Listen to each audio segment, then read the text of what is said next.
The young man walked straight up to a group of street thugs, pulled out $300, and asked to buy some weed. The thugs saw he looked clean-cut and didn't say much. They just took the money and pocketed it. Then they casually turned to chat with each other, leaving Page standing there like a fool. When he asked about the goods, the thug acted like he'd never seen him before and denied ever saying he had anything. Then he lifted his shirt to show the gun tucked into his waistband, silently signaling Page to get lost.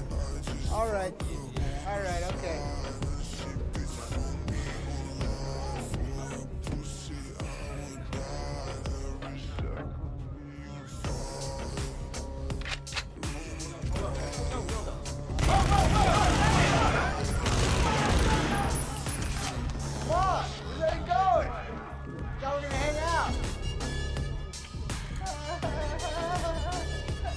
The whole exchange left David stunned. It had been years since he'd seen his old buddy Page, and now he was a total savage. Page was in one of the most lucrative lines of work, one that had already been written into the law: arms dealing. He had come back looking for someone he could trust to help him expand the business. David was just a small-time guy, working as a massage therapist. His income was modest, and with a pregnant wife, the financial pressure was mounting. So when Page invited him into the business, David didn't hesitate. To him, this was a door to a whole new world. Page introduced him to a U.S. government procurement site specifically for arms deals. Guns, ammo, aircraft, tanks, everything was available. The big contracts were monopolized by large arms dealers, and Page knew he couldn't get a piece of that pie. So he focused on small bids no one else cared about. As he put it, even a fly is still meat. And with enough of those small deals, it was easy to make tens of thousands a month. Tempted by the money, David threw himself into learning military knowledge. He scoured the procurement site every day for bid announcements and studied the origins and functions of different weapons. Their role was essentially that of middlemen. If they won a bid, they would buy the weapons at a low price and sell them to the government for a markup. Being the classic money with no money operation, they obviously didn't front the funds themselves. Page brought in Ralph, a man who ran dozens of laundromats on the surface, but had secretly invested all his money into arms. With Ralph's funding, they submitted dozens of bids. One night, David suddenly got a call. It was Captain Santos, calling from Iraq. After hanging up, he turned to Page and said the captain was interested in their offer: 5,000 Beretta handguns. This wasn't one of those small-time fly deals. If it went through, they'd make over $600,000 in profit. For David, this could finally be the break that changed everything.